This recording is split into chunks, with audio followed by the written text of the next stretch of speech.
Olá, eu sou Ricardo Fenelon, sócio fundador do Fenelon Advogados e idealizador desse projeto chamado Airlaw Brasil, que tem como objetivo difundir conhecimento sobre os diversos temas relacionados ao direito aeronáutico e espacial. Essa ideia surgiu a partir de inúmeras mensagens que recebi nos últimos anos, tanto de colegas advogados quanto de estudantes interessados em se especializar na matéria. Nesse sentido, estamos convidando os maiores especialistas do Brasil no assunto para que eles possam contar um pouco sobre suas trajetórias profissionais, bem como avaliar um ou outro tema específico. Hoje, temos a honra de receber o Dr. Ricardo Maluf, que é advogado e sócio fundador do Maluf e Rodrigues Advogados. Ele é graduado pela Universidade Mackenzie, com especialização em Direito Aeronáutico Internacional, e também é consultor jurídico e representante legal no Brasil de companhias aéreas internacionais da América Latina, Europa, África e Ásia. Palestrante com mais de 35 anos de experiência em Direito da Aviação e assessoria jurídica em Direito Societário e Compliance Empresarial. Ricardo Maluf é presidente do Instituto Canon de Direito Comparado Brasil-Líbano, árbitro da Câmara de Arbitragem da Câmara de Comércio Brasil-Líbano, conselheiro do Instituto Brasileiro de Direito Aeronáutico, participa constantemente de comitês de pesquisa e estudos aeronáuticos em diversas associações relacionadas à aviação civil no Brasil e em outros países, como a Associação Latino-Americana de Transporte Aéreo, International Air Transport Association, IATA, Jurcaíbe, Junta das Companhias Aéreas Internacionais do Brasil. Ricardo, seja muito bem-vindo ao Airlaw Brasil. Muito obrigado por ter aceitado o nosso convite. Bom dia, obrigado você, Fenelon. O prazer é meu, uma grande honra estar aqui. O seu projeto é realmente um projeto de muito prestígio. Hoje se fala muito a respeito do Airlaw com você, o Airlaw Brasil. Realmente é uma forma de difundir um trabalho. Me sinto feliz de participar. Já vamos falar um pouquinho sobre história, e esse projeto é algo que realmente deve estimular muita gente a partir para estudar essa matéria tão grandiosa e tão desafiadora que é o direito aeronáutico internacional e nacional. Muito obrigado, meu caro. Ricardo, conta pra gente um pouco como que você foi parar nesse mundo do direito aeronáutico, e você desde o início da faculdade já tinha interesse nisso. Como é que isso aconteceu? Fenelon, a minha história com a aviação é algo um pouco transcendental, ele transcende um pouco a academia. Na verdade, eu tenho uma grande amizade da infância com uma pessoa que é um camarada fantástico do mercado, ele é conhecido na área comercial do mercado, que é o Cássio Salles Oliveira. Cássio é um camarada, hoje ele é um dos vice-presidentes da Ancoradouro, foi Rextur, e ele foi Varig. É filho do Alfredo de Salles Oliveira, que foi um dos diretores da Varig. O Dr. Alfredo sempre foi um camarada muito, muito bacana, um grande, eu chamava de tio, né? Isso eu estou falando da minha infância, e ele nos colocava para visitar a Varig, visitar bastidor da Varig, conhecer avião, nos levava para o Rio de Janeiro de Eletra para sentar lá na salinha do fundo. Era um camarada muito bacana, e nós tínhamos muito contato com a Varig em função disso. Eu tinha uma relação de amizade com a Varig, não tinha uma relação profissional, obviamente eu era garoto, eu ainda nem pensava em estudar direito, e nem pensava muito menos em direito aeronáutico. Eu acho que é uma conspiração universal, espiritual, que me traz sempre para a aviação, porque eu nunca fui atrás da aviação. A aviação, na verdade, aconteceu em paralelo na minha vida. Há uns 30 e poucos anos atrás, uma companhia me procurou, uma companhia aérea estrangeira, procurou o escritório que eu fazia parte, que eu era sócio, e nos procurou com problemas da companhia. A companhia tinha uma sequência de questões a serem tratadas, entre elas, obviamente, questões vinculadas ao direito aeronáutico. Eu, de fato, não conhecia a questão técnica especializada do direito aeronáutico. Eram pouquíssimos profissionais do direito especializados na matéria. A maioria eram os que conheciam a matéria, eles eram empregados, eles eram internos, eles eram empregados das próprias companhias que trabalhavam internamente, e você tinha uma equipe na época do DAC.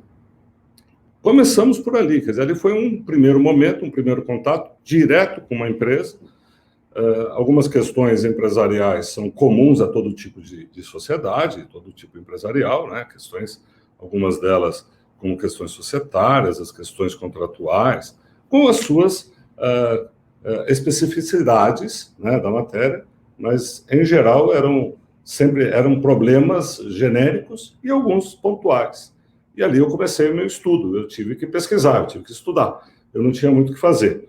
A equipe antiga era o DAC, que eram os militares, Departamento de Aviação Civil, Ministério da Aeronáutica, os brigadeiros, eram pessoas extremamente gentis conosco, sempre abriram as portas para mim com muita simpatia, com muita generosidade, eram pessoas que abriram as portas. Hoje eu tenho uma grande amiga que todos conhecem no mercado, a doutora Teil, que sempre nos apresentava as questões com muita facilidade, nos recebia na sala, tomávamos muito café no Rio de Janeiro, e ali eu fui buscando meu contato com a matéria. Eu fui estudando a matéria, ela não era tão sofisticada como hoje, né? Hoje há uma sofisticação. Partimos para estudar, eu tive que fazer uma coisa que não existia, você lembra? Deixa eu falar para você, eu estou falando de coisa antiga, né? Mas na época nós não tínhamos a internet. A pesquisa era uma pesquisa braçal, a pesquisa era na biblioteca, era banco de biblioteca, sentado estudando. Então ali nós estudávamos e buscávamos pesquisar o máximo possível que se encontrava. Em português não era muita coisa, tinha muita coisa. Os grandes estudos eram, na maioria, em inglês. Havia dentro do DAC aquelas instruções, os tais IACs, aquelas normas, que algumas, por incrível que pareça, ainda estão em vigor, e nós fomos estudando, o grupo todo estudando a matéria, nos aproximando a cada dia, e aí que veio o meu primeiro contato. A partir dessa empresa, ela começou uma fusão, e esse foi um complicador que me obrigou a estudar muito mais. Aí ela se fundiu com duas outras empresas, formando um grupo de 3 empresas. Aí eu tinha que estudar aquele negócio, nós tínhamos que estudar e nos aprofundar. Então, o meu primeiro contato, eu posso dizer, eu comecei com a aviação sempre girando ao meu redor, em função da minha amizade com o Cássio, o doutor Alfredo, querido doutor Alfredo, que era um craque, foi um homem, assim, da Varig, e ele trouxe, talvez, com alguma conspiração energética universal, se é que eu posso falar isso, para não falar de nenhuma outra visão religiosa, mas, de alguma forma, eu acho que a aviação me puxou, eu não fui para a aviação. E ela aconteceu. Hoje, você sabe muito bem, você é um colega muito bem-vindo, o mercado dispõe de excelentes profissionais, muitos escritórios atuam na área, né? E naquele início eu poderia falar e contar nos dedos os profissionais que realmente atuavam como assessores jurídicos.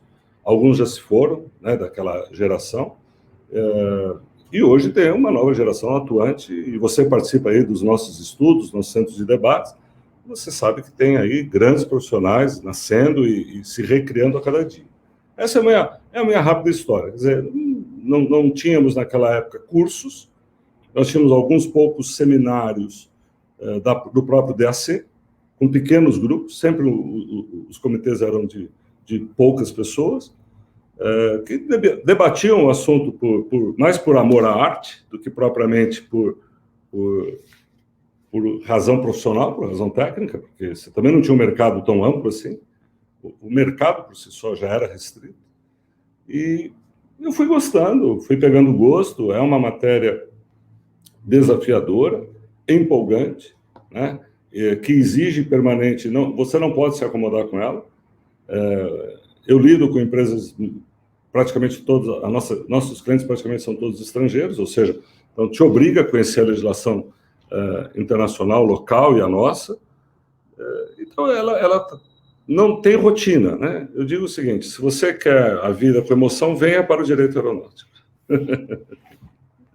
Essa rápidas palavras foi a minha história. Muito legal, assim, e nós percebemos que, muitas vezes, quem trabalha com direito aeronáutico tem essa questão do interesse pela aviação, né? Tem a questão da paixão. É muito legal você trazer essa história da Varig, do Eletro. Eu não, confesso que eu não sabia disso. Super interessante. Mas, falando nessa questão aí, Ricardo, você acabou de comentar que a maior parte dos seus clientes são estrangeiros.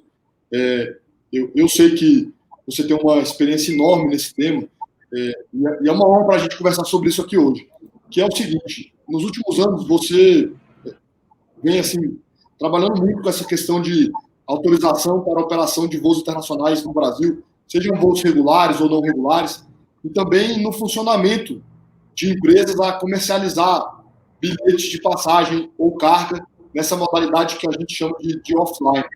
Será que você podia explicar aí para o nosso público como que isso funciona, as diferenças, fazer uma introdução desse assunto?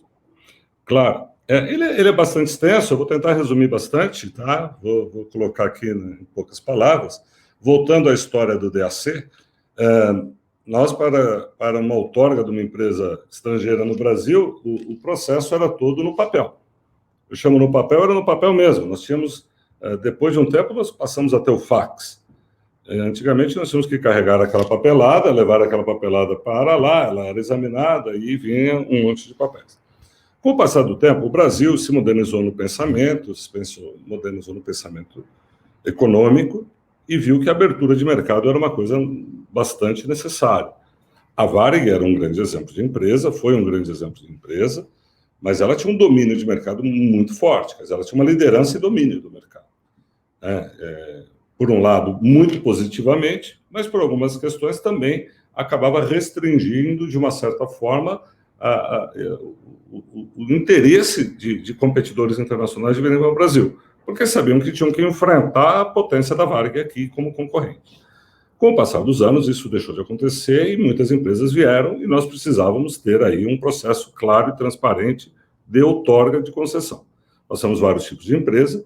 Dentro do que você falou, nós temos uma empresa aérea internacional, uma empresa estrangeira, que para vir para o Brasil, a primeira grande complicação que a empresa estrangeira encontra, a dificuldade dela é ter um representante legal aqui. Ele tem que ser residente no Brasil. Hoje já facilitou, mas eu estou indo para trás um pouco, contando a história, onde naquele tempo, para o representante legal, para ser residente no Brasil, ele tinha que fornecer o CPF dele, o nome dele, o endereço dele, e aquilo era um peso, né? Então, não era fácil você identificar um profissional com isso. Nós nos identificamos com isso, passamos a encontrar fórmulas de nos proteger pessoalmente, como pessoa física, representante legal, passamos a ser o representante legal de algumas empresas e elas contratam um representante legal. Hoje tem até empresas especializadas em representação internacional. Então, a partir do momento que ela tem o representante legal, vem toda uma documentação, entendeu? Eu sou obrigado a fazer um elogio a você. Esse processo era um processo que tomava tempo. Nós chegamos a ficar aqui, eu cheguei a levar 18, 20, 24 meses para ter uma empresa outorgada, homologada para operar no Brasil. Eu já fiz esse elogio publicamente, eu posso falar hoje de novo, eu te elogio, porque foi um dos seus grandes projetos na época de diretor da ANAC, e quando diretor da ANAC, você tornou o processo digital. A digitalização de um processo foi a modernização que a gente muito precisava. Eu não me lembro quando isso ocorreu, mas eu acho que já temos uns 3 anos que esse processo está funcionando. É por volta de 3 anos. 2016, mais 16, 3 para 4 anos, eu acredito que o processo digital funciona. Então, a documentação que vem de fora, ela tem que ser consularizada. Aqueles países que participam do convênio de Haia não têm necessidade, elas fazem aquele chamado apostilamento documental, documentos vêm para nós, esses documentos são traduzidos, né? Os documentos são os documentos tradicionais de constituição de uma empresa, que são seus estatutos, o certificado de operador aéreo, que obviamente eu não falei dele, mas é o documento básico. Quer dizer, se ele não é um operador aéreo lá, ele não pode ser aqui. Uma questão muito importante, onde a gente também participa, que é a existência de um acordo bilateral, né? Então, o Brasil precisa ter assinado um acordo, quer dizer, se o Brasil não tem relações diplomáticas, uma relação bilateral com esse país, o país não vai conseguir operar no Brasil, né? E para essa operação, então, o acordo bilateral é fundamental. Hoje já temos aí alguns acordos de céus abertos, inclusive para os Estados Unidos, mas a maioria ainda precisa do Air Service Agreement, que é o ASA, é um acordo de serviços aéreos entre os países. E depois a documentação que a gente chama são documentos de constituição da companhia. Vindo essa documentação para nossas mãos, sendo traduzidos e havendo representante legal, residente no Brasil, a gente submete a ANAC. Antigamente, submetia, ia um portador, pegava um avião, vai para Brasília, voltava de Brasília, protocolava em Brasília, ou ia pelo correio, e lá precisava de uma pessoa a mais. Hoje, não. Esse processo é um processo extremamente simplificado. A gente escaneia praticamente todos os documentos, eles são submetidos pela ANAC. O processo ganhou uma transparência que é muito, muito relevante, ela é muito importante para todos os fins, ou seja, então, o analista da ANAC, quem fizer a análise do documento, vai ter que justificar o que está ocorrendo de forma pública e aberta, isso traz equilíbrio, transparência e segurança jurídica para todos nós. Feito isso, é submetida à gerência, normalmente a gerência de outorgas, ela traz um parecer dela, se é positivo ou negativo, 99% do que eu vi até hoje, tirando algum probleminha, uma correção documental, são aprovados, são pareceres positivos, e isso, como você sabe, vão lá para a mesa diretora homologa, e hoje vamos embora, temos aí publicado no Diário Oficial a aprovação da outorga para funcionamento jurídico da empresa. Funcionamento jurídico, nessa fase, o que diferencia? Ela pode já ser uma empresa comercializadora, a tal da offline. Essa empresa já pode comercializar, ela tem autorização jurídica para funcionamento. Ela vai obter um CNPJ, vai conseguir uma conta bancária, vai conseguir entrar em algum BSP, um dos sistemas de distribuição de bilhetes eletrônicos, né? Entre vários que tem no mercado, ela seleciona o dela, e a partir daí ela pode vender passagem aérea, ela pode começar a vender bilhetes, pode começar a vender também carga. Vender é uma coisa, transportar é outra. Feito isso, na sequência, nós vamos partir para uma coisa que se chama a autorização para operar. Isso está no Código Brasileiro de Aeronáutica. Primeiro, a autorização de funcionamento, logo em seguida nós temos o artigo que estabelece a autorização de operação, autorizações operativas. A autorização operativa, às vezes, é um pouquinho mais complexa, ela é muito mais técnica, ela não é só jurídica e ela envolve toda a certificação do equipamento também. Então, você terá o equipamento. O Brasil, a ANAC hoje, se você tem um certificado de operador aéreo num país com acordo bilateral com um ASA, o Air Service Agreement, publicado, raramente o Brasil passou a ser um homologador dos documentos. Então, você traz os documentos, os certificados de operação, aí envolve tudo. Envolve radiofrequência, sistemas, tudo o que é as OSPECs, que são aquelas especificações operativas da companhia. Com as especificações operativas, você submete também para a ANAC, aí já é um outro departamento, não é mais de outorgas, é uma outra gerência, que é uma gerência de operações, é uma gerência mais técnica. Ela vai examinar se tudo aquilo está de acordo para ela ter aqui uma autorização de operação. Óbvio, um dos principais documentos que eles avaliam é sempre a pólice de seguro. Uma vez que a empresa tem o certificado de aeronavegabilidade das suas aeronaves, esse certificado de aeronavegabilidade dá a segurança que todo mundo quer, que o avião é um avião, uma aeronave certificada. Sem isso, você nem começa a conversar. E, obviamente, um seguro de responsabilidade, né, do ar e terra. Esse seguro é caríssimo, mas as empresas aéreas sabem disso e todas têm isso, né? Dificilmente uma empresa quer operar sem essas duas questões. Submetida essa segunda fase para a ANAC também homologa a questão operacional, né? Toda a certificação operativa, aí vem modelo de avião, capacidade, tudo isso. E, na sequência, ela, homologando isso, ela te dá uma aprovação para a operação. Aí, com a operação, você tem a terceira, que nunca é terceira. Quando eu falo isso, normalmente tudo corre um pouco em paralelo. A gente fala como fase, mas apenas a etapa procedimental. Mas tudo se corre em paralelo, que é a questão do slot. A empresa deve ter, se ela vai operar no Brasil, ela tem obrigatoriamente que ter o slot. O slot é o espaço que a gente chama entre o calçar e descalçar as rodas da aeronave.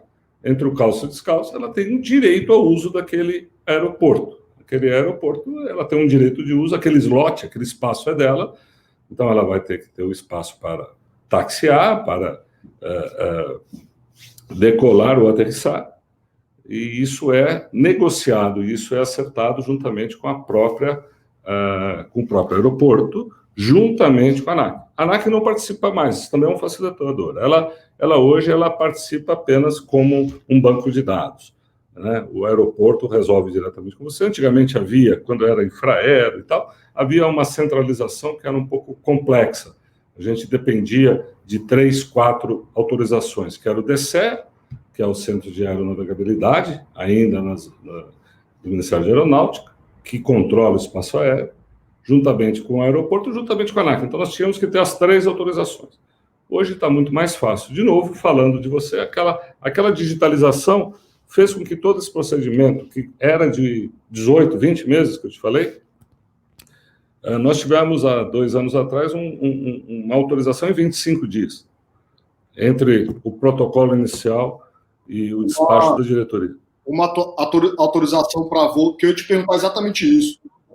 Com toda a sua experiência nos últimos processos, qual tem sido o prazo, mais ou menos? Mas é para voos regulares, não regulares? Esse aí de 20 poucos. Para conseguir uma empresa para voos regulares, Fenelon, a gente estima aqui no escritório, com toda a documentação bonitinha, em 60 dias a gente tem uma empresa operando no Brasil. Operando, né? Tudo isso, óbvio, desde que a empresa nos traga documentos prontos. Às vezes o estrangeiro não compreende muito bem o processo, vai mandando um pouco parceladamente, isso dificulta o processo. Eu digo assim, do momento que eu tenho os documentos todos em mãos, você tem uma agilidade, uma parceria da ANAC, eu chamo ANAC, o ANAC é o governo brasileiro. E hoje compreendeu a necessidade que nós temos de agilidade. Uma empresa hoje, com uma operação já autorizada, nós autorizamos voos aqui em poucas horas. Um voo extra, um voo extraordinário, né? Nós aprendemos muito juntos, tanto os operadores quanto as autoridades, nos grandes eventos. Copa do Mundo e Olimpíadas nos trouxeram grandes lições, né? A ANAC brilhou bastante, salvo engano, naquele momento acho que era o Antônio Marcos, se eu não estou enganado, o Marcos Oliveira, não me lembro o nome dele, que também fez um excelente trabalho de agilidade, porque eu vou comentar, esse é um caso interessante para você, mas na Copa do Mundo, para ilustrar aqui, ninguém imaginava que a Costa Rica chegasse às oitavas de final. A Costa Rica chegou nas oitavas de final. E quando ela chegou nas oitavas de final, eu advogo há quase 30 anos, não mais, mas advogávamos antes de 30 anos, uma empresa da Costa Rica. Uma empresa que faz parte de um grande grupo, mas é uma empresa da Costa Rica. Eu era o representante legal e a Costa Rica vai para oitavas de final da Copa do Mundo, e o que aconteceu é que eles venderam absolutamente o que tinha e o que não tinha de voos, porque eles queriam todos vir para cá.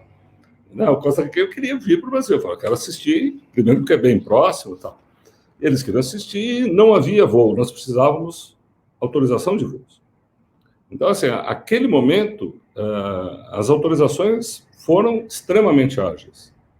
E o Brasil se modernizou, ele saiu de uma malha burocrática para uma malha moderna e atual.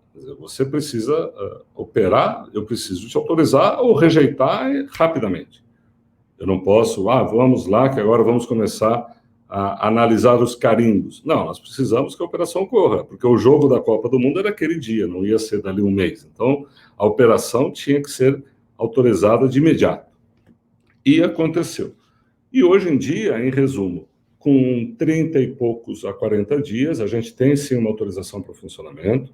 Às vezes, a gente tem uma certa dificuldade com junta comercial e a Receita Federal, que é a obtenção do CNPJ, que é um documento essencial para que ela opere, ela inicie o seu funcionamento jurídico no Brasil, contrate empregados, emita, abra conta no banco, e na sequência nós temos aí a questão operativa, que também, em 30 e poucos dias, no máximo, a gente consegue ter a homologação. Ou seja, se toda a documentação em ordem, eu consigo ter uma empresa hoje, qualquer um de nós, né, consegue ter uma empresa aérea estrangeira operando no Brasil, em 60, 90 dias, com alguma certa dificuldade, pela Receita Federal e Banco. Impressionante, assim, melhorou muito esse prazo, né? E só para falar aqui, eu acho que o técnico que você estava querendo mencionar é o Antônio Marcos mesmo. Ele era gerente lá na Superintendência de Serviços Aéreos, técnicos mais competentes aí. Hoje está na Secretaria de Aviação Civil. Ô, Ricardo, mas a gente comentou, quando a gente estava se preparando aqui para esse bate-papo, que também tem acontecido agora essas empresas que querem fazer um voo lá no interior da África e tal. Isso, aí precisam da autorização aqui. Isso também acontece bastante? Muito. É o que nós chamamos de empresas offline. Eu atendo muito esse tipo de empresa hoje. Essa empresa ela tem uma operação, como exemplo que nós tivemos, uma empresa que tem uma operação regional dentro da África. Ela é regional na África. Ela não pretende operar os dois continentes, entre a África e a América. Ela não pretende. Ela pretende continuar por lá, mas ela precisa vender. E para vender, e para que o sistema de venda seja ágil, ela precisa entrar no BSP. Para ela entrar no BSP, ela precisa ter uma conta bancária. Então, com todo esse processo, a gente sugere que ela se inscreva como uma empresa offline. Ou seja, ela tem autorização para o funcionamento jurídico no Brasil, ela vai ter um CNPJ, a conta bancária, na maioria das vezes ela não tem nenhum empregado, ela costuma, esse tipo de empresa, ter um GSA, que é um agente de venda geral, um GSA, o General Sales Agent, que são empresas especializadas em representar comercialmente esse tipo de empresa, e ela começa a fazer os tais code share. Então, ela começa, num caso hoje, eu posso falar do nome, não é nenhuma propaganda, mas temos hoje a Latam fazendo o voo para a África do Sul, por exemplo. Está suspenso, obviamente, pela pandemia, não sei exatamente da operação como anda, mas essa empresa poderá, no futuro, juntamente com a Latam, fazer um code share. Então, aquele camarada que mora no Nordeste do Brasil e queira ir fazer algum voo até Maputo, por exemplo, ele pode pegar um voo da Latam, que vai conectar em São Paulo, que vai direto a Joanesburgo, que vai conectar para Maputo. Um exemplo, né? Só para você entender. Então, o Brasil tem que estar preparado, porque esta rede ela é absolutamente ampla. E o que motiva, o que prestigia, o que possibilita a realização e geração de negócios, e empregos, obviamente, né? Riquezas e empregos, é exatamente estar aberto a toda essa malha aérea mundial. Isso vale tanto para passageiros, Fernando, mas vale muito para cargas. Os nossos clientes que hoje operam, que conseguiram sobreviver com duras penas à pandemia, sobreviveram graças ao movimento de cargas. A carga aérea é também uma riqueza muito grande, e a carga aérea, ela movimenta também e gera muito emprego e muita receita ao Brasil. Então, nós temos que estar atentos, dentro do direito aeronáutico, a otimizar, a melhorar e a modernizar os sistemas de autorização e agilidade, né? Hoje é tudo just in time. Quer dizer, a mercadoria saiu lá da China, ela já tem um lojista, o distribuidor, através de um sistema de um desses, Mercado Livre, Americanas.com, Amazon.com, eles já chegam, eles já retiram, aquilo já está distribuído, a mercadoria chegou da China ontem, amanhã eles já querem ir na casa do cliente que comprou o produto. Então, nós temos que estar, como advogados, dentro da área do direito aeronáutico, sempre estimulando as autoridades para a melhor agilidade possível. A malha burocrática tem que ser simplificada, ela deve ser simplificada, você me observa sempre, nós estamos juntos sempre aí em muitos simpósios nacionais, internacionais, em mesas de debate, sempre buscando assim, quanto menor a burocracia, melhor.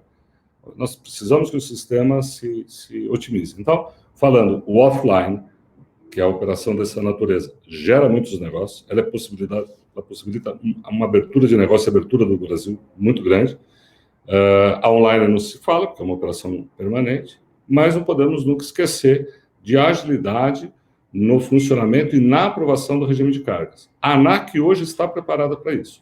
A ANAC nos compreende muito bem, principalmente porque no mercado de cargas a mudança de sistema também se muda muito, porque o avião não virá sem a carga, e muitas vezes há um atraso da carga lá na origem, né, um atraso terrestre. Então, nós temos que modificar o sistema interno da ANAC, e ele está preparado para modificações de última hora, e eles entendem isso. Então, assim, hoje nós temos que estar, vamos usar uma palavra, muito mais flexíveis do que fomos, como rigidez de horários, de slots, para que o mundo nos olhe como um local de operações positivo e fácil, nunca mais como difícil. Com certeza, e o que me deixa feliz é que essa nova diretoria da ANAC, com certeza, parece estar muito comprometida exatamente com isso, com facilitar os negócios, porque, obviamente, o nível de segurança já é o mais alto possível. Ricardo, infelizmente, nós estamos chegando aqui ao final desse bate-papo, dessa pequena aula, né? E eu queria te perguntar aí, com toda a sua experiência, você que já treinou vários advogados, já falou em diversos eventos. Que dica ou conselho você daria para um estudante ou um advogado que tem interesse em se especializar no direito aeronáutico? Fenelon, vamos tentar. Olha, a primeira coisa que eu vejo é o estudo de um idioma estrangeiro. Eu estou falando um tanto óbvio, mas realmente nós aqui acabamos perdendo alguns currículos porque a pessoa não buscou uma fluência em algum idioma. Então, hoje, nossa equipe aqui, nós temos pessoas, por exemplo, que têm uma fluência no francês, porque a gente atende a empresa da França, eu preciso ter fluência no francês, no inglês, no espanhol e no italiano. Nós precisamos disso aqui. Então, não adianta o profissional, o novo estudante, vir aqui com seu currículo e falar, olha, eu só falo português e tenho aquele inglês escolar. Não, eu acho que o primeiro grande investimento do estudante é num bom idioma estrangeiro. Ele faz a escolha dele, ele veja qual é o melhor. Obviamente, o inglês é o mais recomendado, entretanto, que é o idioma internacional da aviação, mas se ele optar por outro, não é problema. Mas eu entendo que sem um idioma, ele não consegue alavancar essa carreira no direito aeronáutico. Mesmo até por próprio nacional, ele vai ter dificuldades. Em segundo lugar, eu acho que ele tem que buscar conhecer a legislação. Ele tem que ler a legislação. Nós precisamos partir para essa linha, vai ler a legislação. A biblioteca virtual da ANAC é muito completa. Então, no anac.gov.br, tem uma biblioteca bastante fácil e completa para uma primeira leitura. E depois a minha recomendação, Fenelon, é começar a participar dos nossos seminários, dos nossos congressos, né? O Brasil, esse ano, parou um pouquinho, mas nós devemos continuar. Você tem estimulado muitos debates, eu acho que as pessoas o estudante deve começar a ouvir um pouquinho, para ele pegar um pouquinho da linguagem, né? Às vezes fala, mas fala-se difícil. Não se fala difícil, a aviação tem as suas palavras, tem os seus apelidos, tem a sua forma de se expressar, mas em todas as áreas, porque o escritório atende outras áreas, e eletricidade é a mesma coisa, concreto, todo mundo tem a sua terminologia técnica própria. Mas eu acho que a leitura da lei, o estudo de outro idioma e a participação de congressos, mesmo ainda durante a faculdade, é muito importante que ele o faça. Ele faça isso, comece por esse estudo, para ele se aproximar. O restante, Fenelon, infelizmente, só o tempo vai dizer. Você sabe que o que a gente vende hoje não é conhecimento da lei. A gente, como você, as pessoas nos procuram profissionalmente pela experiência de vida, pela experiência de negócios que se vivenciou. Mas a mão de obra jovem, a mão de obra do estudante hoje, ela é muito bem-vinda, porque nós temos muita questão de análise, de conferência documental, que com o passar do tempo, mesmo um advogado júnior, ele é muito necessário numa equipe. A gente não precisa só de advogados com 40 anos de experiência. Nós precisamos também de advogados que tenham bastante flexibilidade e capacitação de avaliação documental, análise documental e disponibilidade de tempo para pesquisa. Eu recomendo muito dessa forma, que eles, em primeiro lugar, pesquisem a legislação, em paralelo, invistam no idioma. Excelente, meu amigo. Doutor Ricardo Maluf, muito obrigado pela presença aqui no Aval Brasil. Para nós foi realmente uma honra. Volte sempre, tenho certeza que ainda vamos ter muitos temas aí para debater nos próximos meses. A honra é minha, eu te dou os parabéns mais uma vez, é um prazer estar contigo, você é um grande colega, você é um dos profissionais aí que estimulam muito essa matéria. Conte comigo sempre, estamos aqui à sua disposição, e foi um prazer e uma honra estar aqui com você. Muito obrigado, e obrigado a todos que tiveram a paciência de me ouvir por um pouquinho. Obrigado. Queria aproveitar para agradecer a todos que nos assistiram e deixar o convite para nos acompanharem aí nas redes sociais, no YouTube, no Instagram.